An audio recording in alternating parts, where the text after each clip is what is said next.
ಮಗ ಮನೆಗೆ ವಾಪಸ್ ಬಂದ್ಬಿಟ್ಟ. ಮಗ ಸೊಸೆ ಇಬ್ರು ಬಾಗ್ಲಲ್ಲೇ ನಿಂತ್ಕೊಂಡಿದ್ದಾರೆ.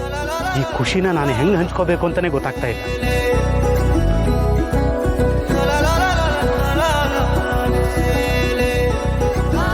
ಹಂಚ್ಕೊಳಕ್ ಇನ್ಯಾರಿದಾರ ಅಂಕಲ್? ಈ ಖುಷಿ ವಿಷಯನ ನಾವೆಲ್ಲರೂ ನೋಡಿದ್ವಲ್ಲ. ಅದು ದಿಟ್ಟನೆ ಕಣವ. ಲೀಲಕ್ಕ, ಮಗ ಮಗ ಅಂತ ಪರಿತಪಿಸ್ತಿದ್ದಲ್ಲ, ಇವಾಗ ಸಮಾಧಾನನಾ? ಏನ್ ಸಮಾಧಾನನೋ ಏನ್ ಕರ್ಮನೋ. ಈ ಜಾಗದಲ್ಲಿ ನನ್ ಮಗನ್ ಪಕ್ಕದಾಗೆ ತೆಳ್ಗೆ ಬೆಳ್ಗೆ ಇರೋ ಪಿಂಕಿನಾನ ಇರ್ಬೇಕಿತ್ತು. ಆದ್ರೆ ಇವಳು ನಿಂತವಳೆ ಪಕ್ಕ. ಇವಳು ಮಾಟ ಗೀಟ ಮಾಡ್ಸವಳೆ. ಅದಕ್ಕೆ ಇದೆಲ್ಲ ಆಯ್ತಿರೋದು. ಹುಡ್ಗ ಹುಡ್ಗಿನ ಇಲ್ಲೇ ಹೊರಗಡೆ ನಿಲ್ಸ್ಕೊಂಡಿರ್ತೀರಾ ಅಥವಾ ಆರತಿ ಬೆಳಗ್ಗೆನು ಒಳಗ್ ಕರೀತೀರಾ? ಅಯ್ಯೋ ಪಾರು, ಆರತಿ ಮಾಡ್ದೇನೆ ಒಳಗ್ ಕರ್ಕೊಳಕ್ ಆಯ್ತದ?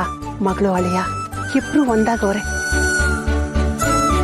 ಎಲ್ಲಾ ದೃಷ್ಟಿನೂ ಅವ್ರ ಮೇಲೆ ಬಿದ್ದೈತೆ. ಮೊದ್ಲು ದೃಷ್ಟಿ ತೆಗೆದು ಆರತಿ ಮಾಡ್ಬೇಕು, ಆಮೇಲೆ ಒಳಗ್ ಕರ್ಕೊಳ್ಳೋದು. ಮಾದಪ್ಪ, ನಾನು ಒಳಗ್ ಬರ್ಬೋದಾ? ಅಯ್ಯೋ ಅಕ್ಕ, ಬರ್ಲಾ ಅಂತ ಕೇಳ್ತೀಯಲ್ಲಕ್ಕ, ನಡಿಯವ್ವ.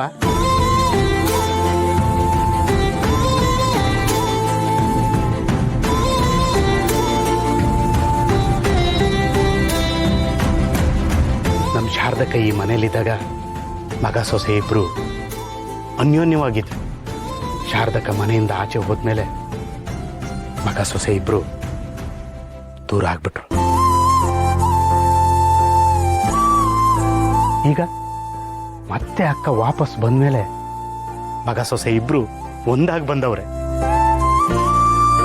ಏ ಮಾದಪ್ಪ, ನನ್ನ ಹೆಂಡ್ರ ಕಾಲ್ಗುಣನೇ ಅಂತದ್ದು. ಅವಳು ಕಾಲಿಟ್ರೆ ಬರಗಾಲದ ಭೂಮಿ ಮೇಲೆ ಆ ಗಂಗವ್ವ ತಾಯಿ ಮೋಡದಿಂದ ಸುರಿತಾಳೆ.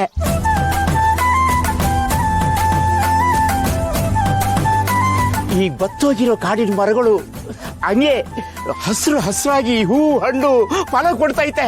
ಅದು ನನ್ನ ಹೆಂಡ್ರ ಕಾಲ್ಗುಣದಿಂದ. ಓ ಶಂಕರಪ್ಪ, ಕವಿ ಆಗ್ಬಿಟ್ಟಿದ್ದೀರಾ ನೀನ್. ಇವಾಗಿಂತ ಅವಾಗ ಎಣ್ಣೆ ಬಿಡ್ಕೊಂಡು ಬೀದಿನಾಗ ಅಲಿತಿದ್ಯಲ್ಲ, ಅವಾಗ್ಲೇ ಸರಿಯಾಗಿದ್ರಿ ಅನ್ನೋದು ನನ್ನ ಅಭಿಪ್ರಾಯ. ಎಲ್ಲ ಬನ್ನಿ, ಮಗ ಸೊಸೆ ಇಬ್ರು ಹೊಸ್ಲಲ್ಲೇ ನಿಂತ್ಕೊಳ್ಳಿ, ಆರ್ತಿ ತತ್ತಾರೆ.